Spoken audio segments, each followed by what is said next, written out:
The fading sunlight cast long shadows across Cherry Creek Park, as 8-year-old Lily Thompson spotted something unusual near the old oak tree. A German shepherd, thin, ribs visible beneath matted fur, watched her with intelligent eyes that seemed to hold a universe of pain. Despite her parents' warnings about strays, Lily approached slowly, heart pounding against her chest. The dog's collar, worn and dirty, caught her attention. K9 Unit, Ranger. This wasn't just any lost dog. "You hungry?"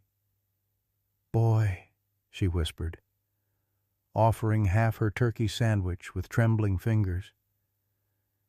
The dog hesitated, then gently took the food, his trust immediate and inexplicable. "I can't take you home today," Lily confessed, tears welling. "But if you wait here, just 2 days, I promise I'll come back." What Lily couldn't possibly know was how this promise would change everything, and what secrets Ranger carried that would shatter her family's carefully constructed walls. Leave a like and share your thoughts in the comments along with the city you're watching from now. Let's continue with the story. Cherry Creek Park had long been Lily Thompson's sanctuary, since her recovery from leukemia began 6 months ago. The sprawling green space just 3 blocks from their Denver suburban home had become the only place her overprotective parents allowed her to visit regularly. Her thin frame and pale complexion were slowly giving way to the return of childish energy, though the shadows under her eyes remained a reminder of the battle her small body had fought. Michael Thompson watched his daughter from the kitchen window each afternoon as she made her way to the park, his jaw tightening with familiar anxiety. At 42, the former Denver police officer still carried himself with the rigid posture of law enforcement, though he'd left the force 3 years ago after the incident. The incident nobody in the Thompson household ever discussed, but which had left him with both visible and invisible scars, including a pronounced limp and a steadfast rule against pets of any kind. "She's getting stronger every day," Sarah Thompson said, sliding her hand into her husband's as she joined him at the window.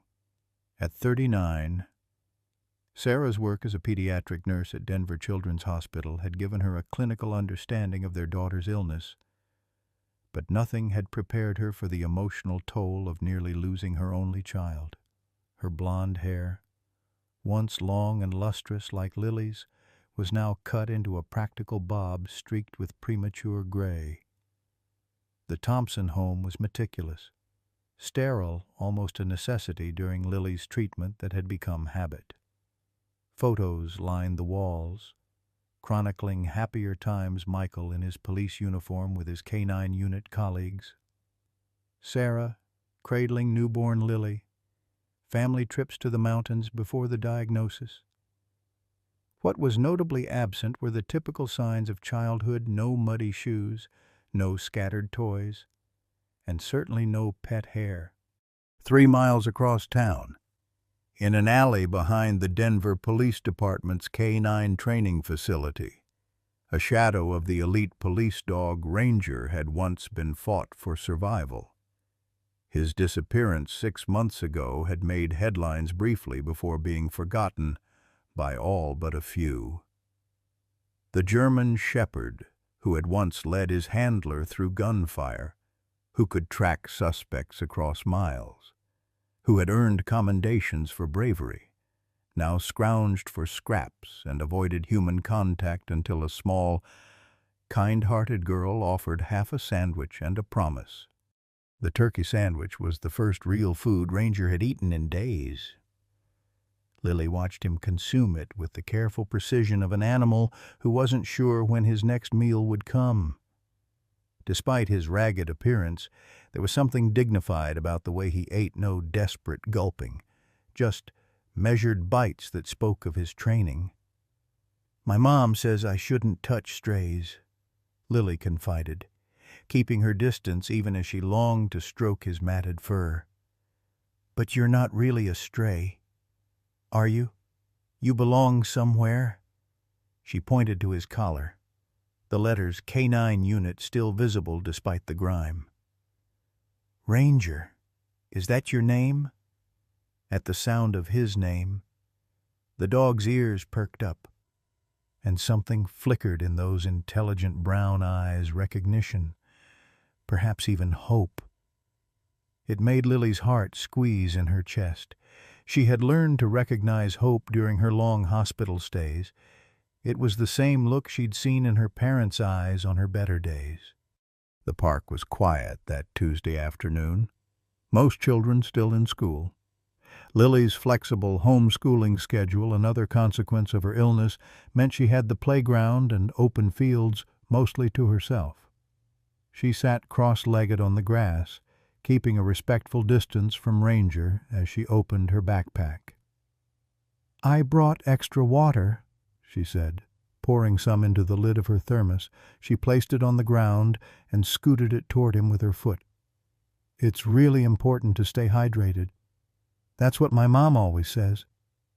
Ranger approached the water cautiously, his body language alert but no longer fearful. As he drank, Lily noticed the way his left hind leg trembled slightly, bearing less weight than the others. He was injured, and the realization filled her with a protective surge that surprised her with its intensity. "I can't take you home today," she explained, as if the dog could understand every word. Perhaps he could. "My dad doesn't, She paused, trying to find the right words. "He doesn't like dogs anymore. Not since what happened." Lily didn't fully understand what had happened to her father. She knew he used to work with police dogs, that he'd been hurt somehow, and that afterward he'd changed.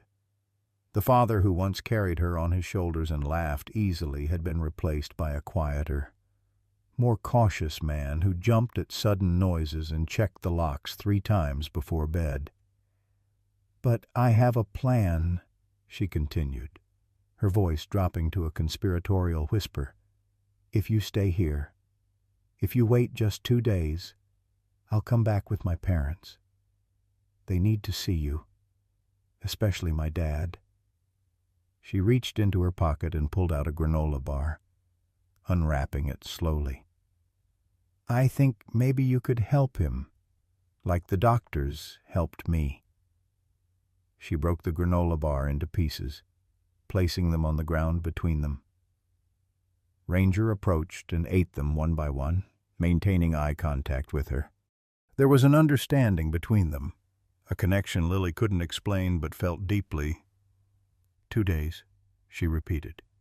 "I promise I'll be back."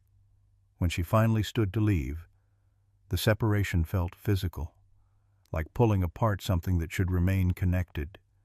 Ranger watched her go, making no move to follow, as if he too understood the terms of their agreement. The walk home was filled with mental preparations. Lily knew convincing her parents would be the hardest thing she'd ever attempted, harder even than staying brave during the painful treatments. Harder than pretending she didn't notice how the other kids stared at her baldness when she first returned to homeschool group meetings. "Lily Margaret Thompson, where have you been?" Sarah's voice carried across the front yard as Lily approached home. Her mother stood on the porch, arms crossed, worry etched across her features.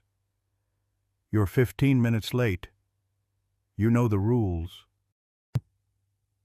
"I'm sorry, Mom," Lily replied, climbing the porch steps. "I lost track of time." Sarah's expression softened as she placed a hand on Lily's forehead, an automatic gesture left over from months of vigilant temperature monitoring. "You feel warm. Did you wear your hat? The sun exposure?" "I wore it, Mom," Lily assured her. though the hat had spent most of the afternoon stuffed in her backpack. "I'm fine. Actually, I feel really good today." Inside, Michael sat at the dining table, his laptop open to case files from his new job as a security consultant. He looked up when Lily entered, his smile genuine but tinged with the ever-present worry. "Hey, kiddo, good park day." "The best," Lily answered, choosing her words carefully. "I made a friend." Sarah, following behind, immediately brightened. "A friend, one of the neighborhood children." Lily took a deep breath. "Not exactly. His name is Ranger, and he's a German shepherd." The change in her father was immediate and jarring. His back stiffened, his jaw clenched, and the hand resting on the table curled into a fist. "You know better than to approach strange dogs." "Lily." "He's not strange, Dad. He's special. He has a collar that says Canine Unit on it, like your old friends." Lily pressed on despite the warning glance from her mother. "He's hurt and hungry, and I think he's lost." "You need to stay away from it," Michael said firmly, closing his laptop with more force than necessary. "Strays can be dangerous, especially former working dogs. They're unpredictable." "Ranger isn't dangerous," Lily insisted, her voice rising with unexpected courage. "He was gentle. He's smart and sad and needs help." Sarah moved to stand beside her husband, her nurse's pragmatism taking over. "Lily, your father's right.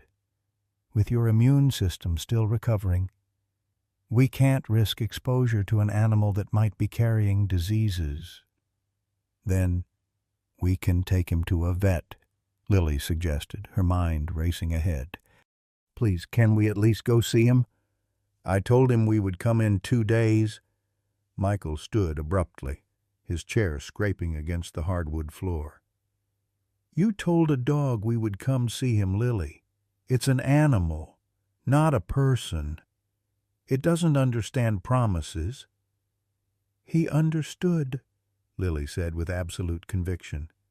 "He's waiting for us." "Enough." Michael's voice held a finality that Lily rarely challenged. "Call animal control if you're concerned. They handle strays." "They'll put him in a shelter," Lily cried, tears springing to her eyes. "What if nobody adopts him? What if they—" She couldn't finish the sentence, the possibility too painful to articulate. Sarah knelt before her daughter, brushing a tear from her cheek. "Sweetheart, I know you have a big heart, but we've talked about this. Our home isn't suitable for pets right now. It's never going to be suitable." "Is it?" Lily asked quietly. "Not as long as Dad is afraid?" The silence that followed was heavy, charged with an accusation that had never before been spoken aloud. Michael's face drained of color, and for a moment he looked more vulnerable than Lily had ever seen him. "Go to your room," he finally said, his voice barely above a whisper. "We'll discuss this later." That night, through the thin walls of their modest home, Lily heard her parents' hushed but heated conversation. Words like trauma and therapy and moving on drifted through the darkness. She clutched her pillow, making silent plans and promises to a dog who waited alone in the growing chill of a Colorado spring evening. For the next 2 days, Lily waged a careful campaign. She left printouts about the benefits of therapy dogs on the refrigerator. She accidentally played videos of canine officers reuniting with their retired partners within earshot of her father. She completed her schoolwork with unprecedented efficiency, took her medications without complaint, and even ate the steamed vegetables she usually pushed around her plate. And each afternoon, she returned to the park, carrying what food she could reasonably smuggle out of the house, whispering encouragements and promises to Ranger, who seemed to be waiting specifically for her, always in the same spot, always with that same intelligent gaze. On the morning of the third day, over breakfast, Lily played her final card. "If you come with me to the park today," she said, looking directly at her father, "just to see him, I won't ask again if you still think it's a bad idea." Michael and Sarah exchanged glances, a silent communication developed over years of parenting and crisis. "One visit," Michael finally conceded, his voice rough with emotion he rarely displayed. "No promises beyond that." Lily's heart soared with triumph and anxiety. As they walked to the park that afternoon, her parents flanking her protectively as always, she prayed that Ranger had kept his part of the bargain, that he had waited, that he would help her father see what she already knew. Sometimes the things we fear most are exactly what we need to heal. The walk to Cherry Creek Park felt interminable to Lily, even though it was the same 3 blocks she had traveled dozens of times before. Michael walked stiffly beside her, his limp more pronounced today, as it often was when he was stressed. Sarah kept pace on Lily's other side, her nurse's eyes constantly assessing her daughter's energy levels, ready to suggest they turn back at the first sign of fatigue. "He usually stays near the big oak tree," Lily explained, pointing toward the eastern edge of the park, "by the picnic tables where nobody sits because the paint is peeling." Michael nodded curtly, his jaw set in the way Lily recognized as his preparing for the worst face.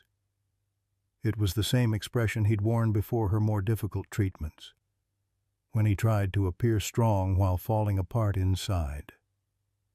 "Remember," Sarah said gently, "if the dog isn't there, it doesn't mean he didn't want to wait for you. Stray animals have to keep moving to find food and shelter." Lily didn't bother correcting her mother's use of stray. She knew Ranger was more than that, and soon they would too. The park was busier than usual for a weekday afternoon. A youth soccer practice occupied the main field, and several elderly couples walked the perimeter path, enjoying the mild spring weather. Lily's pace quickened as they approached the oak tree, her eyes scanning desperately for the familiar shape of the German shepherd. At first, she didn't see him, and her heart plummeted. Had she misjudged their connection? Had hunger, or animal control, or some other misfortune taken him away?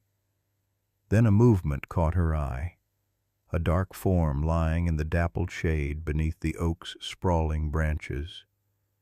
"There," she exclaimed, pointing, "that's Ranger," as if hearing his name. The dog lifted his head, ears perked forward. When he spotted Lily, he rose to his feet somewhat unsteadily. Lily noticed with concern, and his tail began a slow, cautious wag. "Stay here," Michael instructed firmly, placing a restraining hand on Lily's shoulder.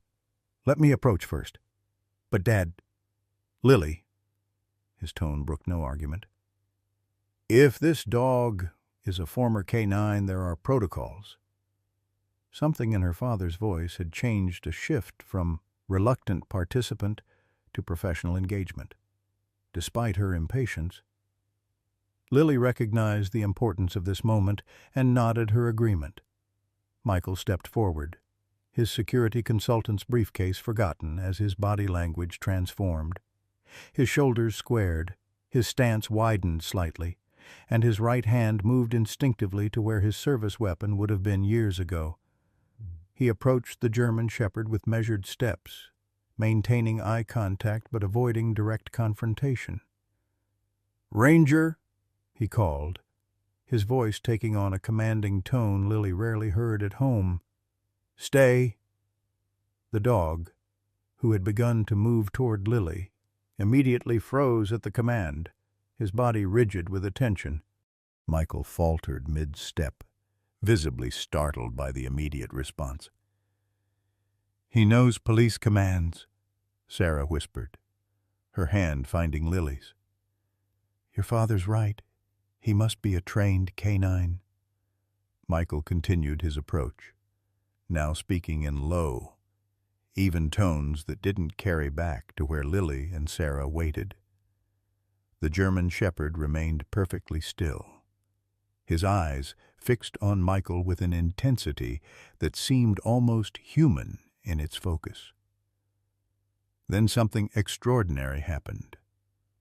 As Michael drew within a few feet of Ranger, the dog's demeanor changed completely. His tail began to wag frantically, his body quivering with what could only be described as recognition. He lowered his head and whined a sound so mournful it made Lily's chest ache. Michael froze, his face draining of color. "No," he whispered, loud enough now for them to hear. "It can't be." He dropped to one knee, his injured leg seemingly forgotten, and reached for the dog's collar with trembling hands. Ranger pressed forward into the touch, his entire body now shaking with excitement. "Michael," Sarah called, concern evident in her voice. "Do you know this dog?" Michael didn't answer immediately. He turned the tag on Ranger's collar over in his palm, reading something on the reverse side that Lily hadn't noticed. When he finally looked up at his wife and daughter, his expression was haunted. "This is Jason's dog," he said, his voice barely audible. "This is Ranger Unit 437, Jason Mitchell's partner." Sarah gasped, her free hand flying to her mouth. "But that's impossible. After Jason died—" "I know."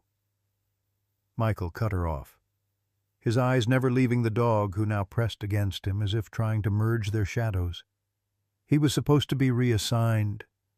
The department said—" He trailed off, his hand absently stroking Ranger's matted fur. Lily looked between her parents in confusion. "Who's Jason?" she asked. Michael and Sarah exchanged a heavy glance, the kind adults share when deciding how much truth a child can handle. "Jason Mitchell was your father's partner," Sarah finally explained, her voice gentle. "He was a police officer, too. He died 3 years ago, during the incident that injured Dad." The incident, always referred to in those vague terms, as if naming it might make it happen again. Lily had pieced together bits of information over the years, a robbery gone wrong, gunshots, her father in the hospital, and afterward, his leave of absence that became permanent resignation. Jason was Ranger's handler, Michael added, his voice stronger now as he continued to examine the thin dog. They were inseparable, the best canine team in the department. Lily moved forward cautiously, unable to stay back any longer. "Is that why Ranger is special to you, Dad?" Michael nodded, his eyes suspiciously bright. "After Jason died, Ranger was supposed to be evaluated and either reassigned to a new handler or retired to Jason's family. I wasn't in any condition to follow up." His hand moved along Ranger's side, his security consultant's training taking over as he assessed the dog's condition. "He's malnourished, dehydrated. There's an old injury on his left hind leg that never healed properly." "Can we help him?" Lily asked. kneeling beside her father and reaching out tentatively to touch Ranger's head. The dog turned to lick her hand, his tail wagging even faster. "Lily," Sarah began, the caution in her voice unmistakable, but Michael surprised them both. "Yes," he said firmly. "We need to help him. He was Jason's family, and he was mine too. Once." Within the hour, Michael had made a flurry of phone calls. The first was to Dr. Elena Vasquez, a veterinarian who had worked with the police department's K-9 unit. The second was to Captain Thomas Walsh, his former commanding officer who had visited him faithfully during his hospital stay, but whose calls Michael had eventually stopped returning. "They'll meet us at the emergency vet clinic on Colorado Boulevard," Michael informed them as he helped load Ranger into the back of their SUV, the dog too weak to jump in himself. "Thomas says there's going to be a lot of questions. Ranger was reported missing from his new handler's home 6 months ago." "6 months?" Sarah repeated, her nursing mind already calculating the toll such time would take on a domesticated animal. "That's when Lily was at her worst," Michael finished quietly, his eyes meeting his wife's over the roof of the car. "When we didn't know if she'd make it." Lily pretended not to hear as she settled into the back seat beside Ranger, who had laid his head on her lap as naturally as if he'd done it 1,000 times before. She stroked his fur, noticing the way he flinched slightly when her fingers found a particularly matted spot or an old scar. "It's okay," she whispered to him. "We found each other now." The emergency veterinary clinic was a flurry of activity when they arrived. Dr. Vasquez was waiting for them, her dark hair pulled back in a practical ponytail, her expression shifting from professional to shocked when she recognized the dog Michael carefully helped from the vehicle. "Dios mío," she breathed. "It really is Ranger." She knelt to examine him quickly, her practiced hands moving over his body. "He's in rough shape. Michael, where did you find him?" "My daughter did," Michael replied, nodding toward Lily, who hovered anxiously nearby. "In the park near our house." Dr. Vasquez glanced at Lily with newfound interest. "You've got a good eye, young lady. Not everyone would recognize a police dog in this condition." Before Lily could respond, a police cruiser pulled into the parking lot, and Captain Thomas Walsh emerged. He was older than Lily had expected, in his late 50s, with salt and pepper hair and the weathered face of someone who had seen too much of human nature's darkest sides. But his eyes were kind as they landed on Michael, a mixture of surprise and relief evident in his expression. "Thompson," he said, extending his hand. "It's been a long time." Michael hesitated only briefly before accepting the handshake. "Captain, and this must be the famous Lily," Walsh continued, his smile warming as he nodded to her. "Your dad used to show your pictures to everyone at the precinct." Lily smiled shyly, still keeping one hand on Ranger, who pressed against her leg protectively. "Let's get him inside." Dr. Vasquez interrupted, ever practical. "I need to run some tests, get him on fluids, and see what we're dealing with." As they followed the veterinarian into the clinic, Captain Walsh fell into step beside Michael. "We need to talk about how this dog went missing. Mike," he said quietly. "Randall Harris, his new handler, he filed a report, but the details never added up. Said Ranger jumped the fence, but that dog was too well trained for that nonsense." Michael's expression darkened. "Randall Harris, you assigned Jason's dog to Harris." "It wasn't my call," Walsh replied, his voice dropping further. "Orders came from above after you declined the option to take him." "I never declined," Michael said sharply.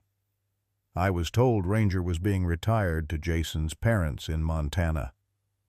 Their conversation cut off as they entered the clinic, but Lily had heard enough to understand that something important had happened, something that connected her father, this dog, and a tragedy that had shaped their lives without her fully understanding it.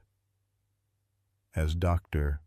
Vasquez led Ranger away for examination, Lily noticed how reluctantly the dog left her side, looking back repeatedly as if afraid she too might disappear.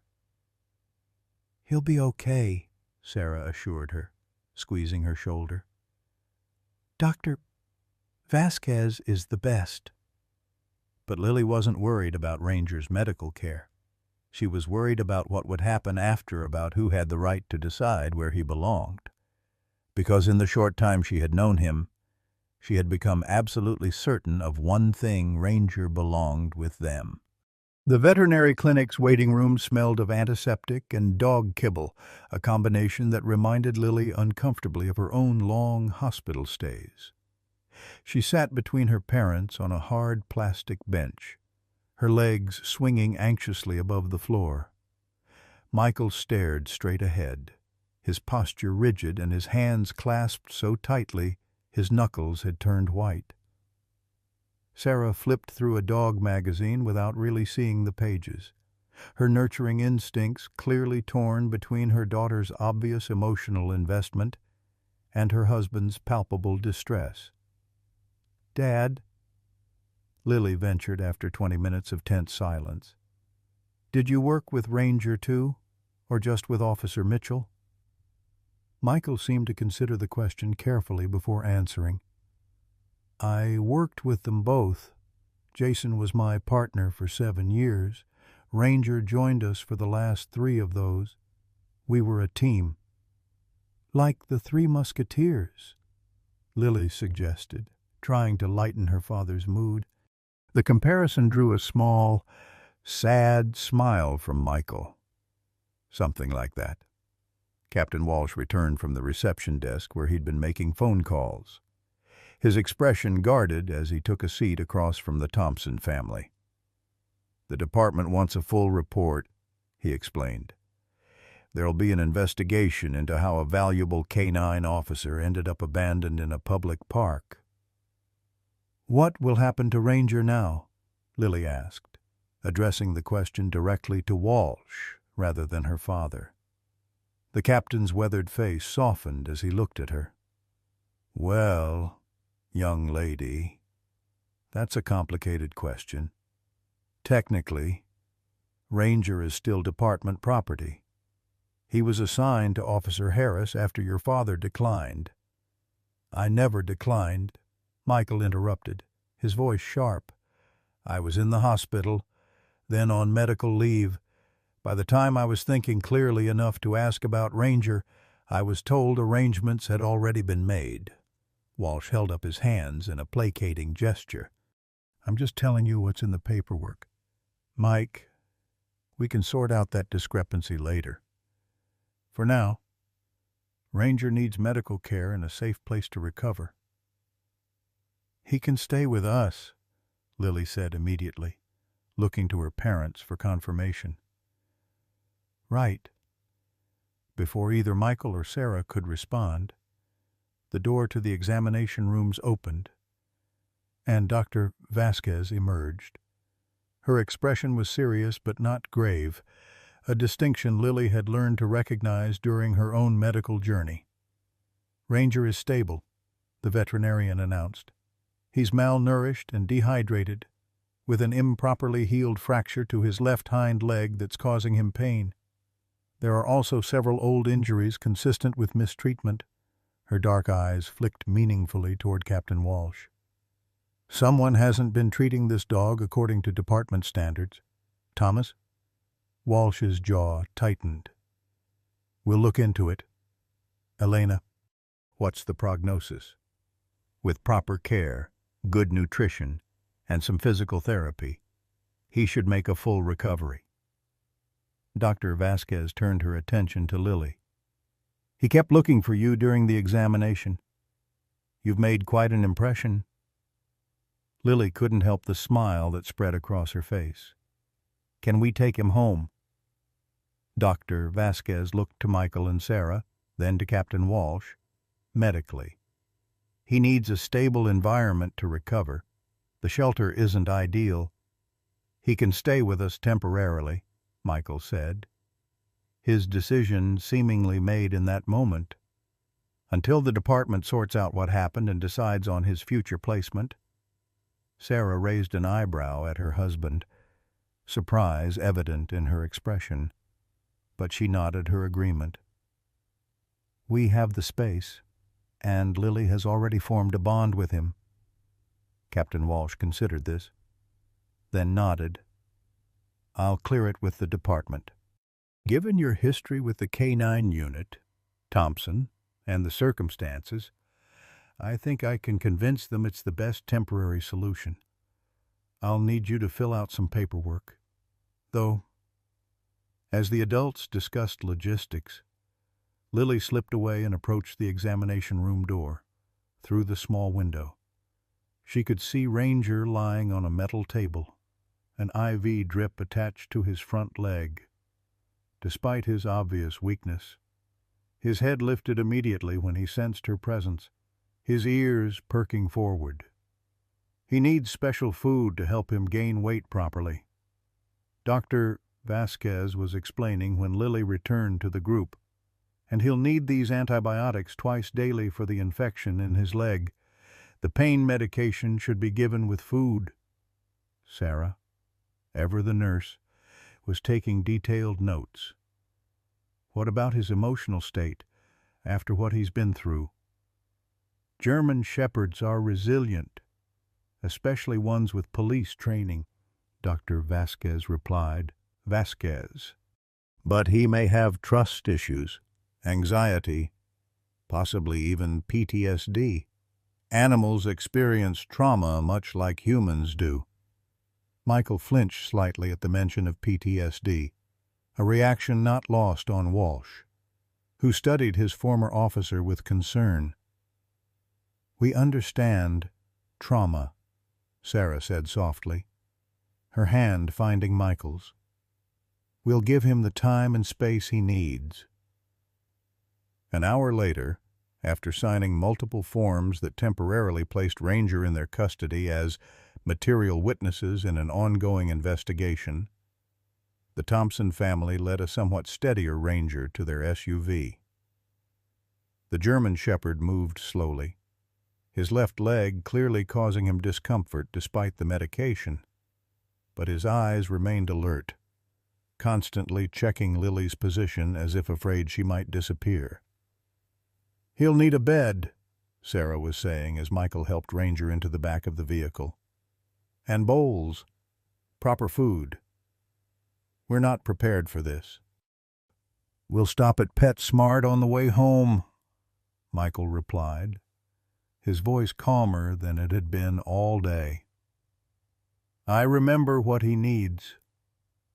The pet store expedition was eye-opening for Lily, who had never before been allowed to shop for a pet.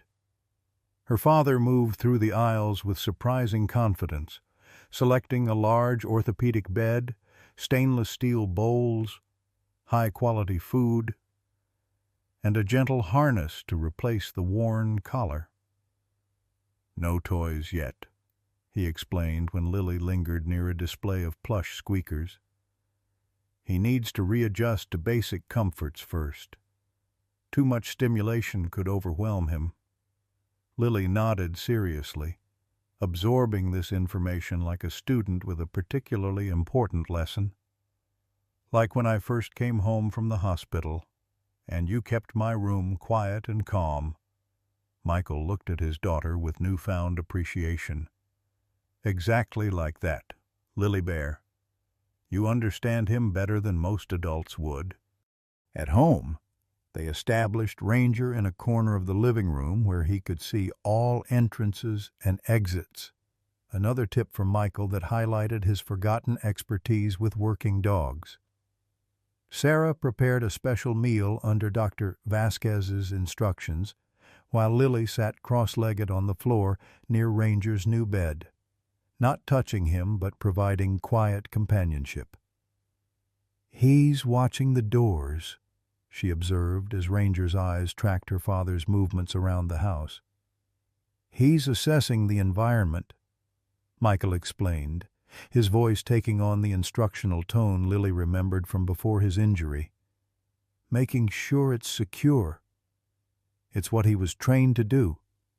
After Ranger had eaten and taken his medication, the family settled into an uneasy new routine.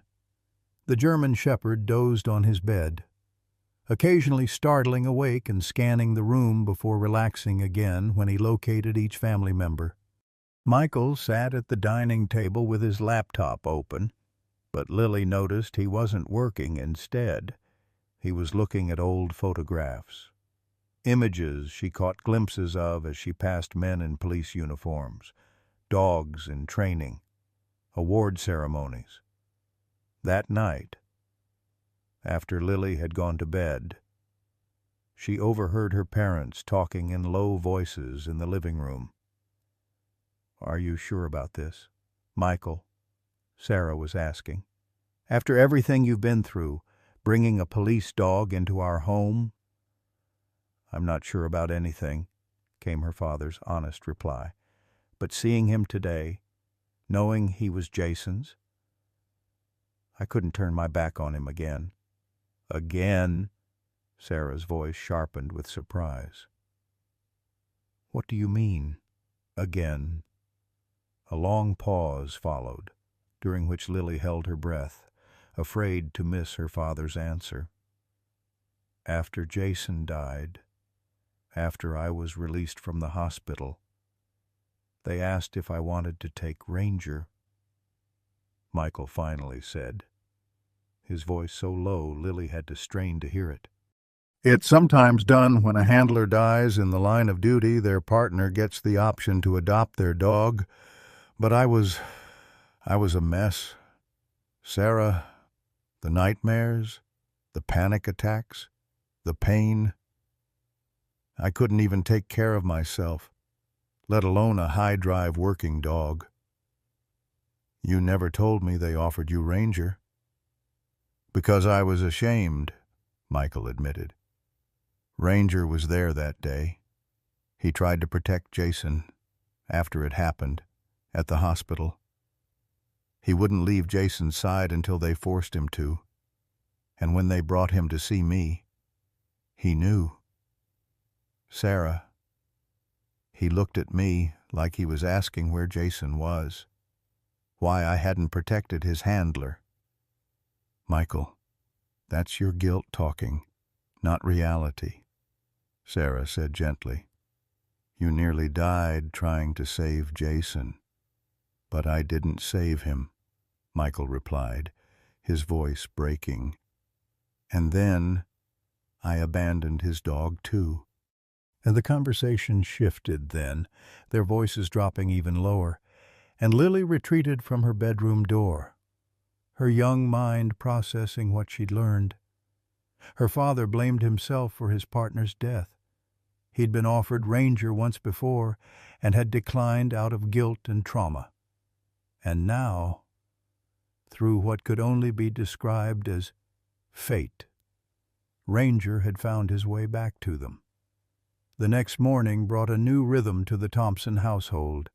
Lily woke to find Ranger had somehow migrated during the night from his bed in the living room to a position outside her bedroom door, where he lay like a sentinel.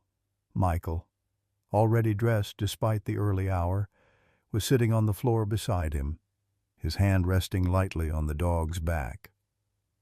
"He wanted to be near you," her father explained.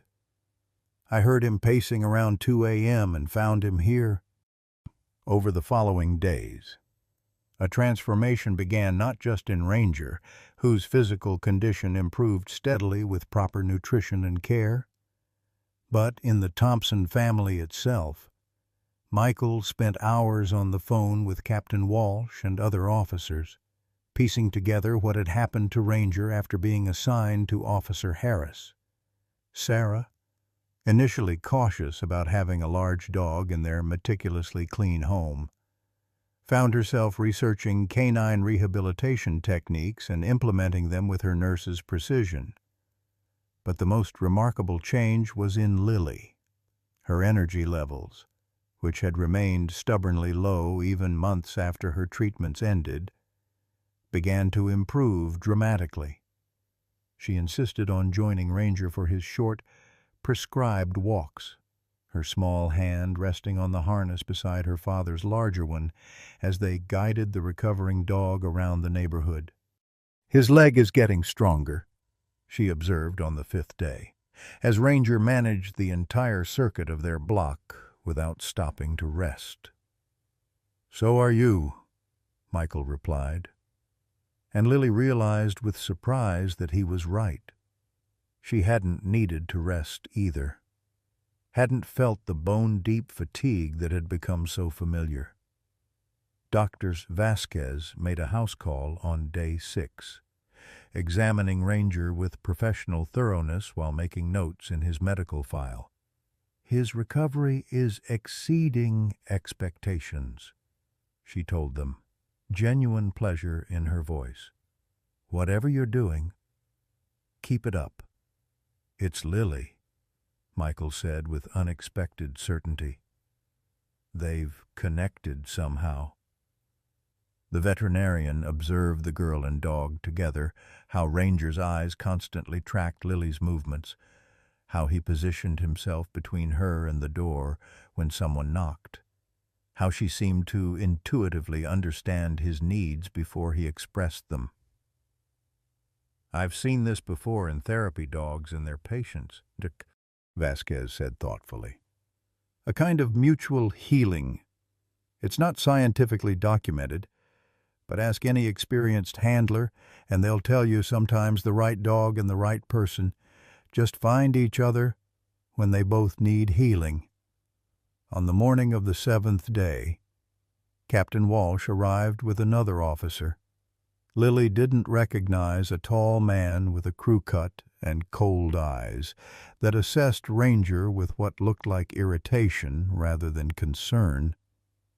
"Officer Harris," Walsh introduced him briefly. "Ranger's most recent handler." Michael's posture stiffened, his hand instinctively moving to rest on Ranger's head. The German shepherd, who had been relaxed moments before, went rigid under his touch, his ears flattening slightly, a reaction that wasn't lost on Walsh. "We've completed our preliminary investigation," the captain explained, deliberately keeping his tone conversational.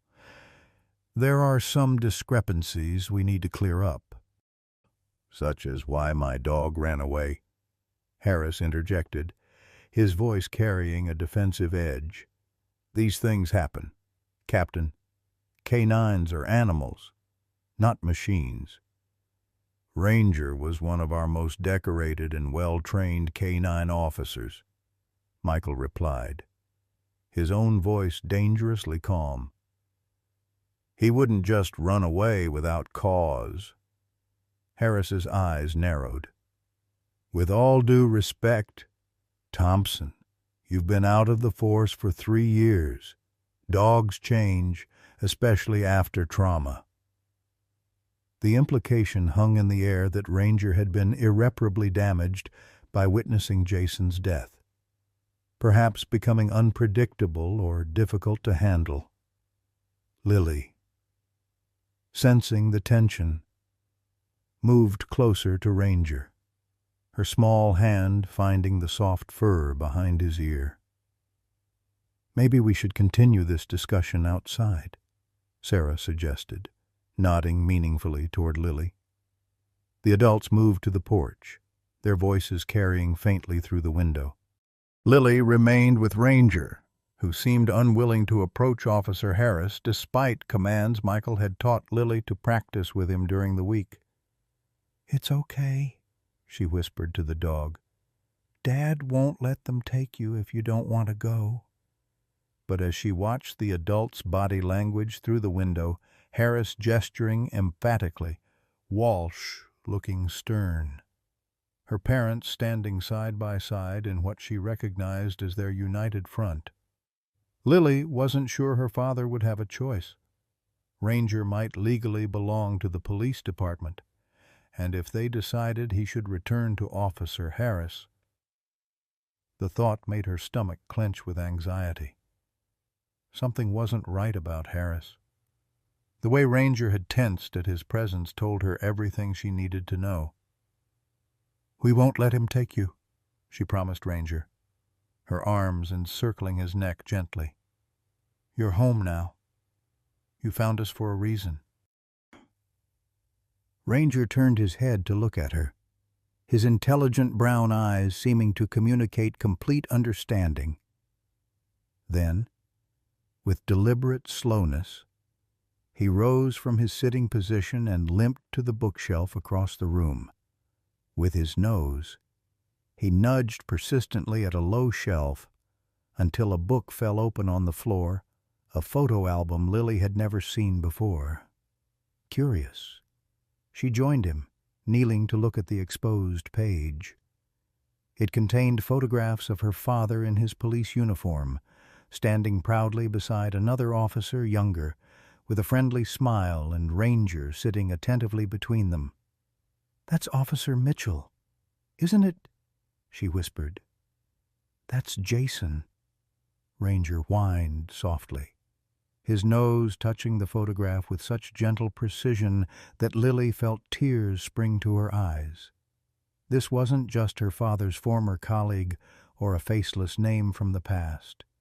This was Ranger's person, the center of his world, suddenly gone. She understood that kind of loss intimately, had faced the possibility of losing her parents during her darkest days of illness, when conversations happened in hallways and tears were hastily wiped away before entering her hospital room. The front door opened, and the adults filed back inside. Their discussion apparently concluded. Michael's expression was unreadable, but there was a tension around his mouth that concerned Lily. "What's happening?" she asked directly. Still kneeling beside the open photo album, Captain Walsh answered before her parents could. "We've decided that Ranger will remain here for another week while we complete our investigation. After that, we'll reassess his placement." Officer Harris didn't look pleased with this outcome, but he nodded curtly. "1 week.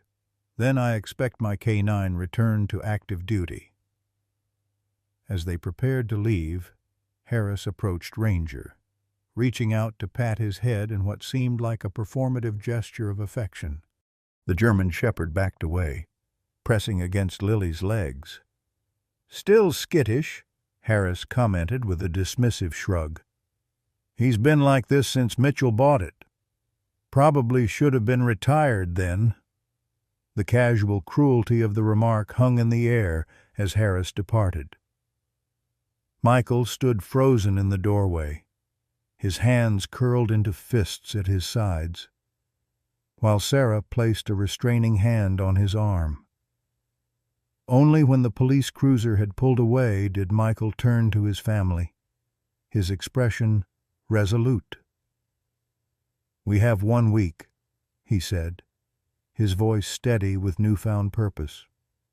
1 week to figure out what really happened to Ranger and to Jason. The kitchen table disappeared beneath stacks of files, reports, and photographs as Michael pulled out every document related to his final days on the force.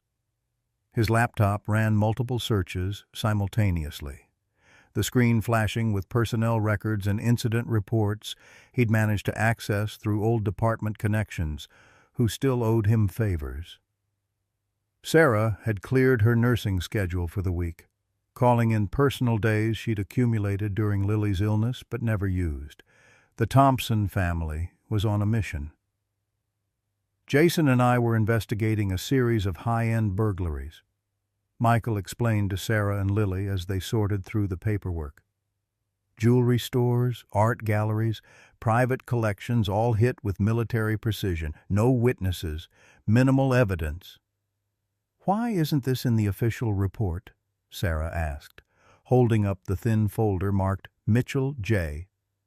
Officer, involved shooting. Michael's expression darkened.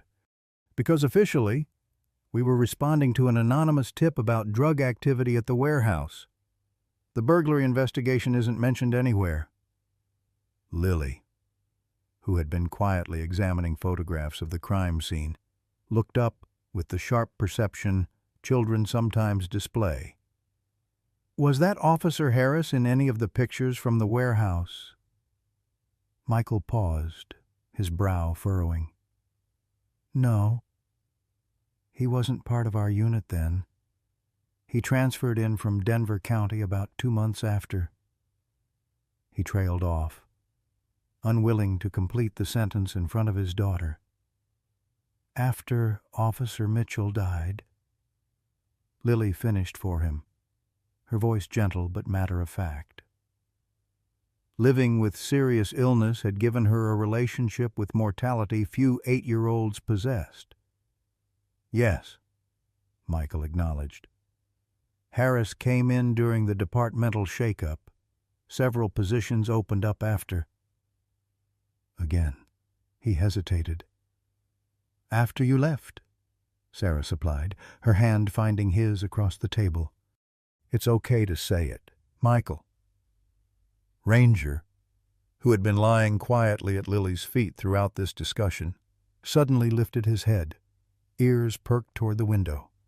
A moment later, the doorbell rang. Sarah went to answer it, returning with Dr. Vasquez, who carried her medical bag and a concerned expression. "Captain Walsh called me," she explained, setting her bag on the counter. "Said you were looking into what happened to Ranger after he was reassigned." Her dark eyes took in the investigation materials spread across the table. "I see he wasn't exaggerating." "Do you know anything about Harris?" Michael asked directly, setting aside a file. Dr. Vasquez's mouth tightened into a thin line. "Officially, I can only comment on the medical aspects of Ranger's care under Officer Harris." "And unofficially," Sarah pressed. The veterinarian glanced at Lily, clearly weighing how much to say in front of a child. Lily met her gaze steadily, silently communicating her right to be included. "Unofficially," Dr. Vasquez continued after a moment, "I filed 3 reports expressing concern about Ranger's condition during his time with Harris. Weight loss, minor injuries consistent with excessive force during training, signs of anxiety. All 3 reports were dismissed by Harris's supervising officer, Lieutenant Parker," Michael surmised, his jaw tightening. Dr. Vasquez nodded. "The last time I examined Ranger officially was 4 months ago. He had a laceration on his right flank that Harris claimed happened during a fence pursuit. The wound pattern was inconsistent with that explanation." "You think Harris was abusing him?" Sarah said, the nurse in her recognizing the careful way medical professionals documented suspected mistreatment. "I couldn't prove it," Dr. Vasquez replied. "And without proof, it was my professional concern against the word of an officer with a rising arrest record. Then Ranger disappeared, and Harris reported him as having escaped from his secured yard." Michael turned to look at Ranger, who had moved to sit beside Lily, his body pressed protectively against her leg. "You didn't escape," he said to the dog, as if Ranger might answer. "You ran from something or someone." "Can we prove it?" Sarah asked, ever practical. "If we can't document abuse, they'll give him back to Harris in a week." Dr. Vasquez reached into her bag and withdrew a small electronic device. "This is a microchip scanner. All police canines are chipped. but Harris claimed Ranger's chip wasn't scanning properly at his last checkup. I'd like to see for myself. She knelt beside Ranger, running the scanner over his shoulders where the microchip would typically be implanted. After a moment, the device beeped, and a series of numbers appeared on the small screen. "His chip is working perfectly," she announced, looking troubled. "Which means Harris lied in an official report." Again, Michael took the scanner, examining the number sequence. "This isn't Ranger's department ID," he said slowly. "This is a different chip than the one he was issued." Dr. Vasquez frowned. "Are you certain that would mean someone removed his official chip and implanted a new one?" "I'm positive," Michael insisted. "I have all of Jason's paperwork. Ranger's official chip ended with 5547, not 8219. A heavy silence fell over the room as they considered the implications. Someone had gone to considerable trouble to alter Ranger's identification, a procedure that would require veterinary expertise, access to microchipping equipment, and a deliberate intent to obscure the dog's identity. Why would anyone do that? Sarah wondered aloud. To hide something. Michael replied grimly. Something Ranger might lead others to discover. Lily, who had been listening intently to this adult conversation, suddenly spoke up. "Dad, you said Officer Mitchell was investigating robberies before he died. What if Ranger knows something about them? What if he could identify someone involved?" The adults exchanged startled glances, the question hanging in the air with unexpected weight coming from a child. But before anyone could respond, Ranger suddenly stood at attention, a low growl rumbling in his chest. His focus was directed at the front window, his posture alert but not aggressive, the stance of a working dog who had detected something unusual. Michael moved to the window, peering through the blinds. "There's a car parked across the street. Dark sedan, tinted windows. It wasn't there earlier." "Could be nothing," Sarah suggested, though her voice lacked conviction. "Or it could be someone very interested in what we're discovering," Michael countered, his old police instincts visibly resurfacing. He turned to Dr. Vasquez. "Can you document Ranger's condition officially, with timestamps and verification?" The veterinarian nodded, already opening her medical bag. "I'll do a full examination right now, photograph everything, and upload it to his secure medical file where it can't be altered." As Dr. Vasquez began her examination, Michael pulled Sarah aside. "I need you to take Lily to your sister's house in Boulder," he said quietly. "Just for a day or two, until I figure out what's happening." Sarah's eyes widened. "You think we're in danger because of a dog?" "Not just any dog," Michael replied.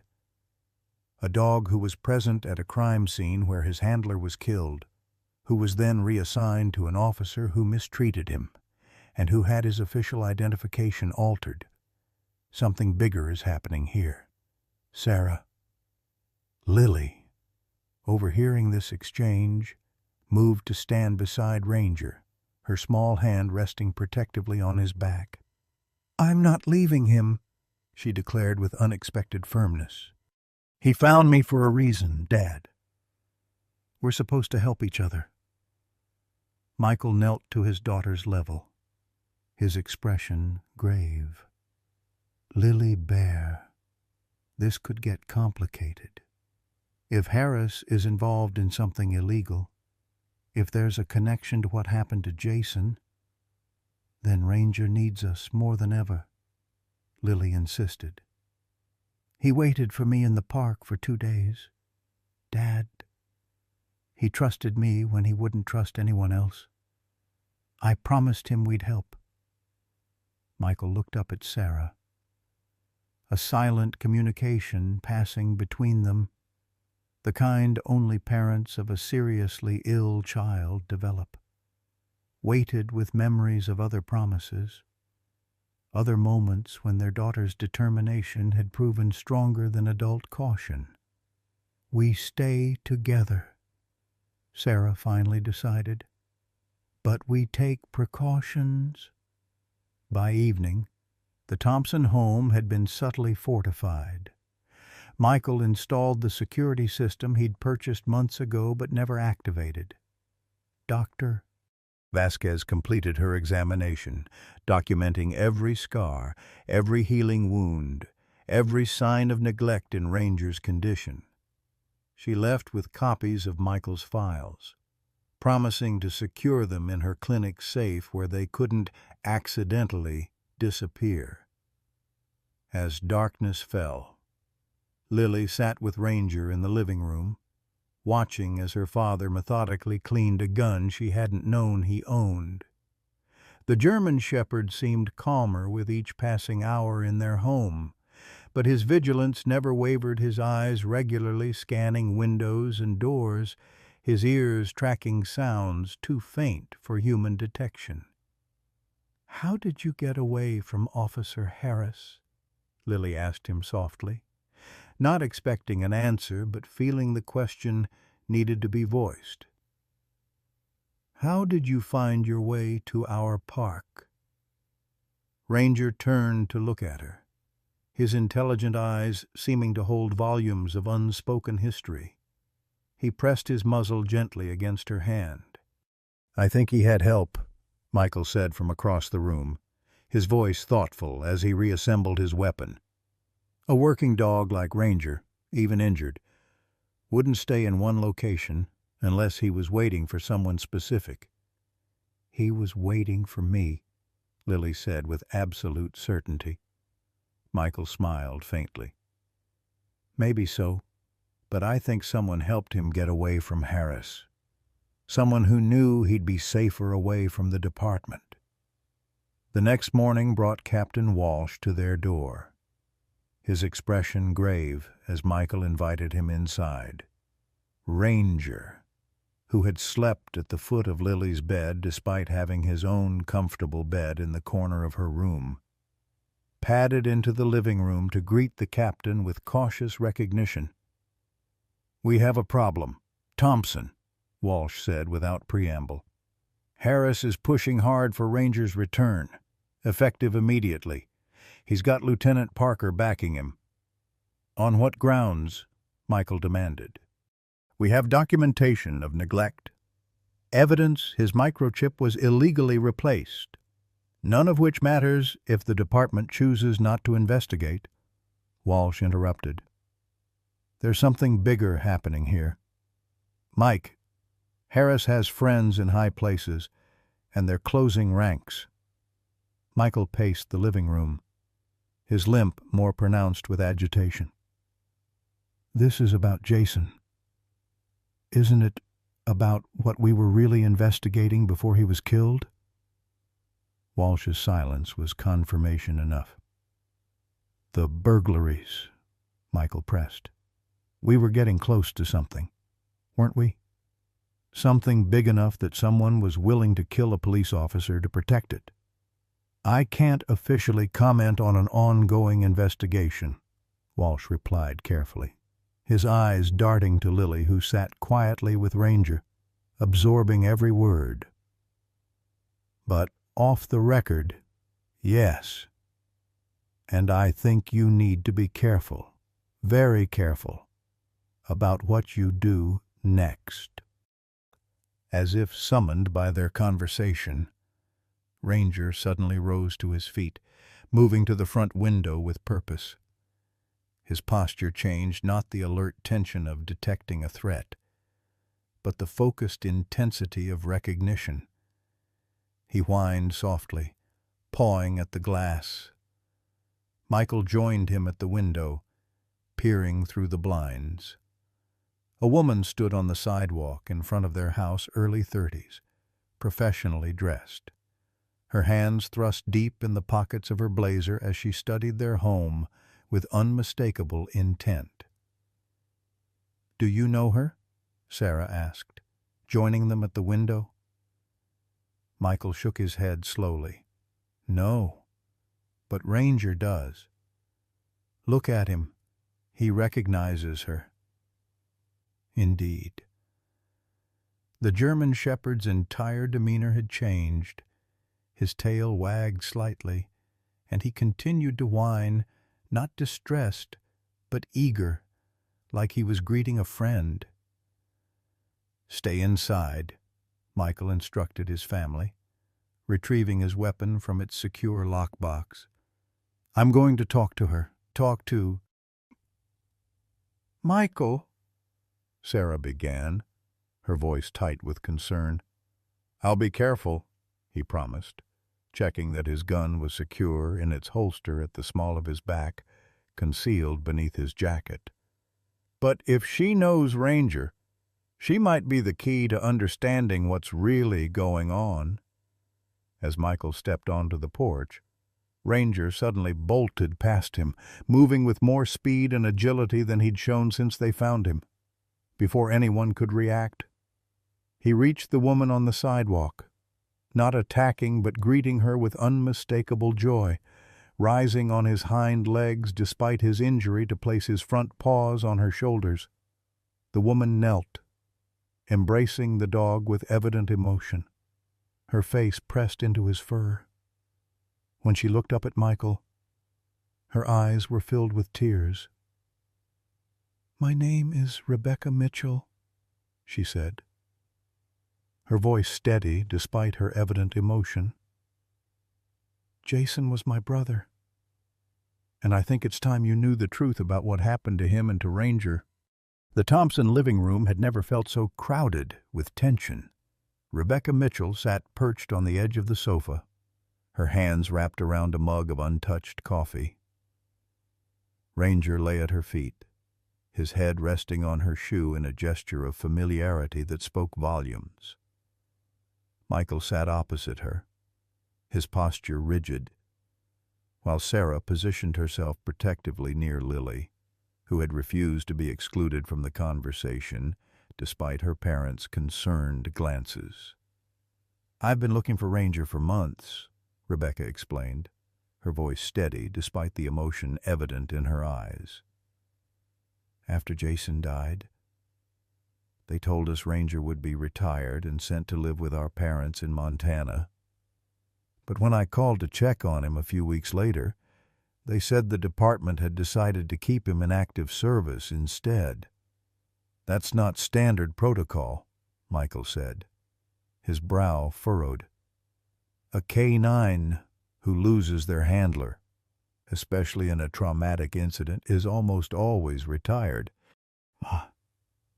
Rebecca nodded grimly. "That's what I thought. I started asking questions, but everyone gave me different answers. Lieutenant Parker said Ranger was too valuable an asset to retire. Captain Walsh told me the decision came from above him. Officer Harris claimed Ranger had adjusted perfectly to his new handler assignment." "Harris," Michael repeated, the name now carrying weight beyond a simple colleague. "When did he enter the picture?" "Almost immediately after Jason's funeral," Rebecca replied.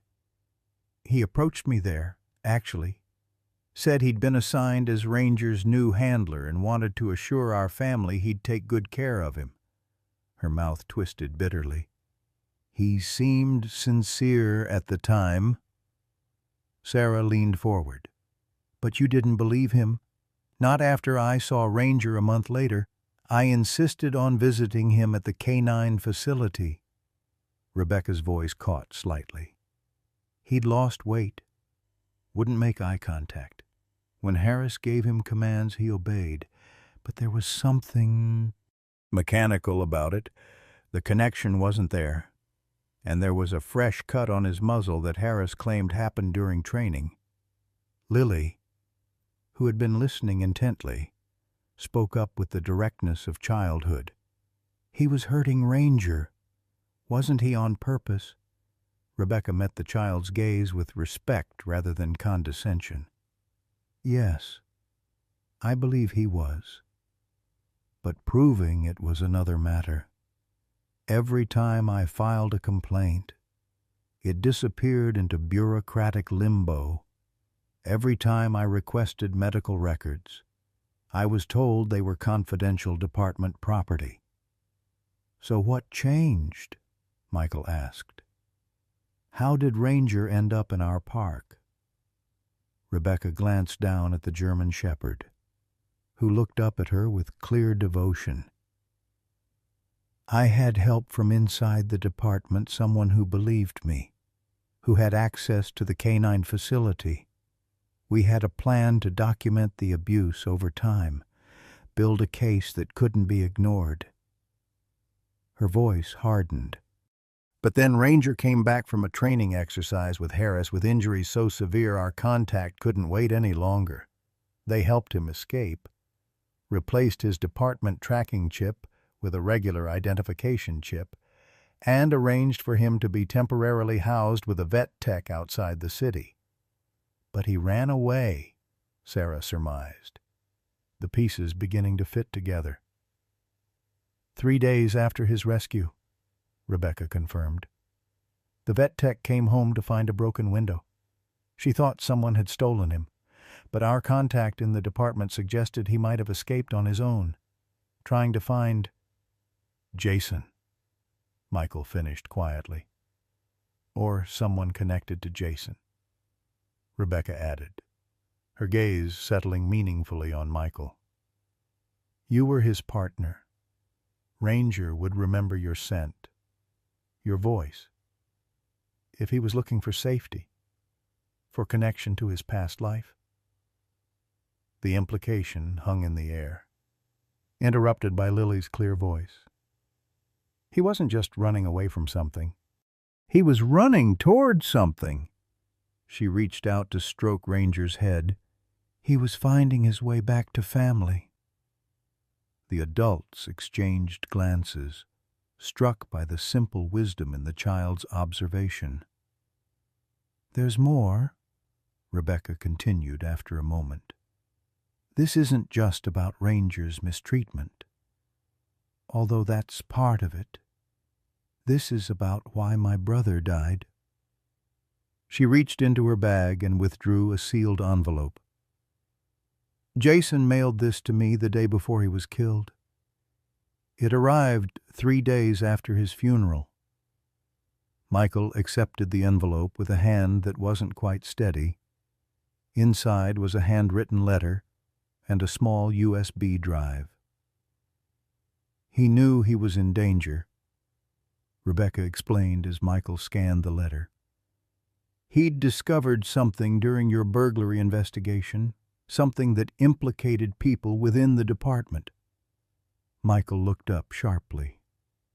Parker, among others, Rebecca confirmed. The USB contains evidence Jason gathered documentation of luxury items from the burglaries being moved through a shell company partially owned by Lieutenant Parker's brother-in-law. Financial records showing suspicious deposits to accounts belonging to 3 officers in your district, including Harris, Michael guessed, the pieces falling into place with sickening clarity. Rebecca nodded. Harris transferred in specifically to gain access to Jason's active cases, to find out how much evidence existed and who else might know about it, and to take possession of the one witness who was present for everything.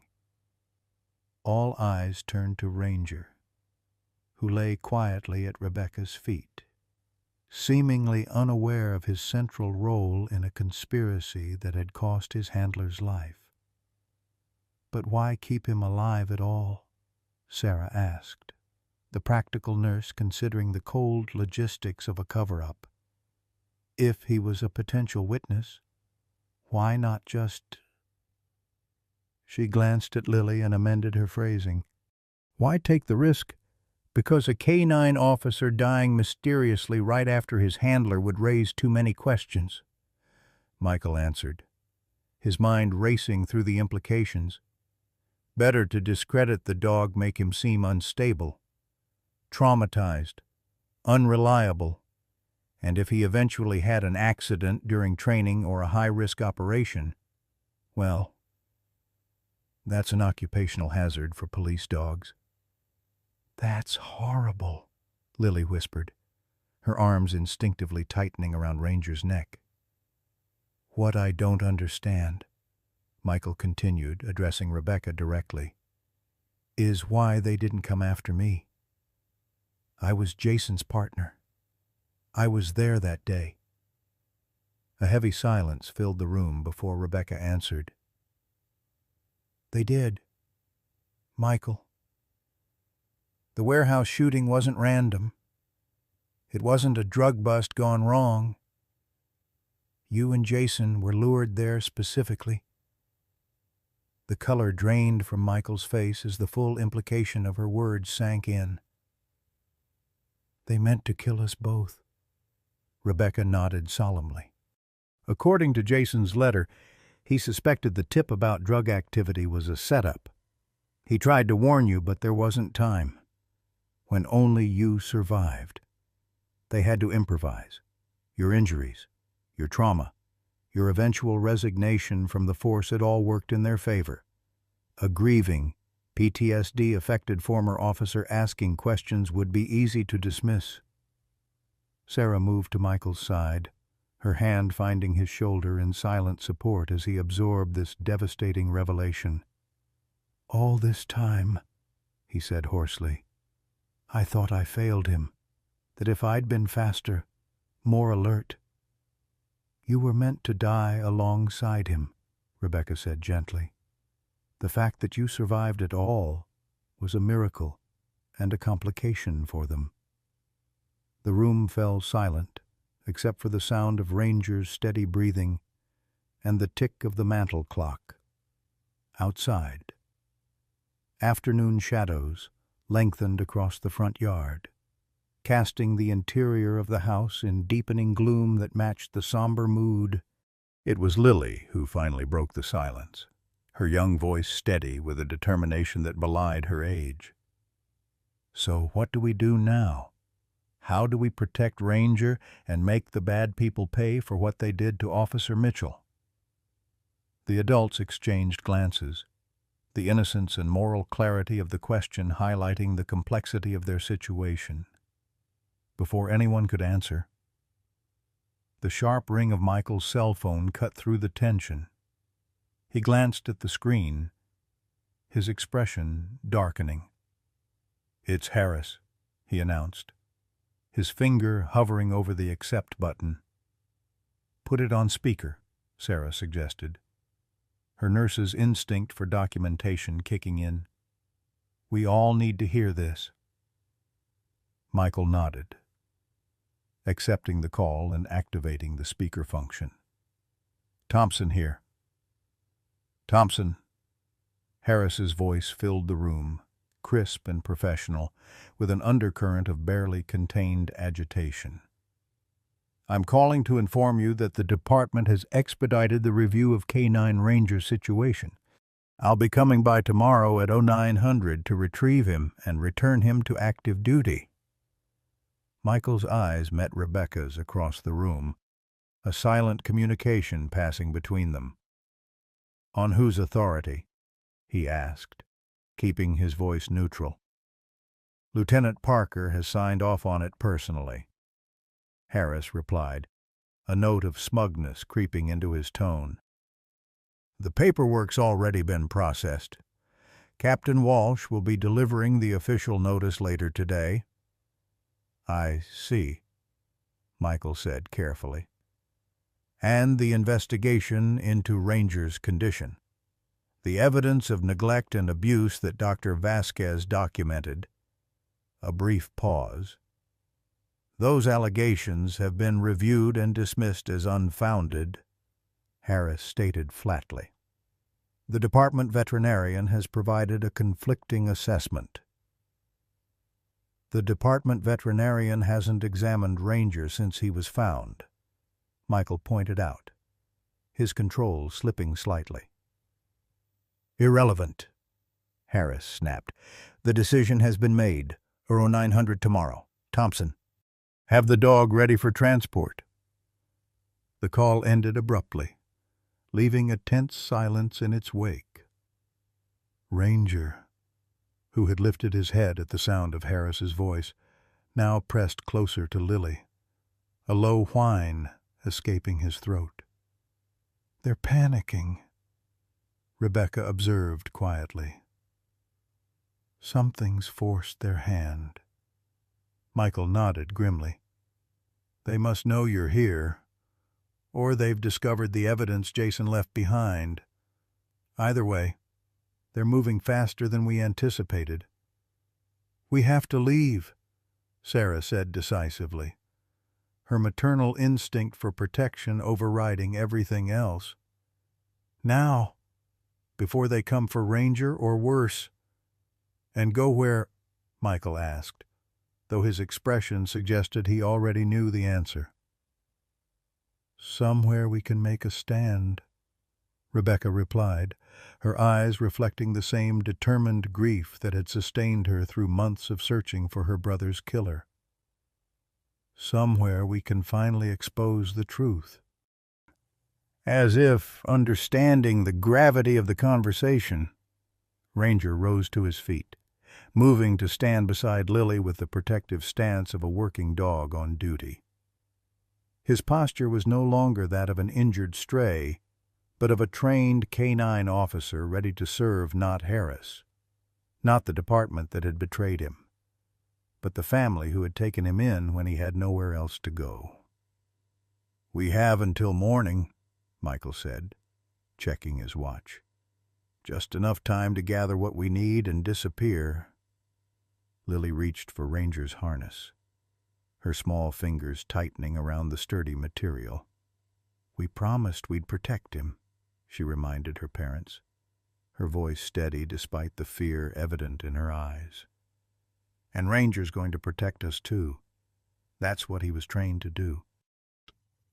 The truth of her simple statement hung in the air as the Thompson family began preparations for a fight none of them had chosen, but all were now committed to seeing through for Ranger, for Jason Mitchell, and for the justice too long denied them all. Darkness had settled over Denver by the time the Thompson family finished loading their SUV. Michael worked methodically, his movements precise despite the urgency of their situation. Sarah packed with the efficiency of a woman who had spent months living out of a hospital bag during Lily's illness essentials only, organized by priority, nothing forgotten. Lily sat in the back seat with Ranger, her small hand buried in his fur, whispering reassurances neither of them fully believed. Rebecca Mitchell stood in the driveway, her own car packed and ready.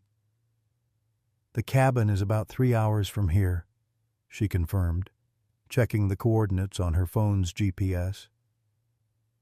"It belonged to my grandfather Jason, and I spent summers there as kids. It's not in any of our current records. As far as the department is concerned, it was sold years ago."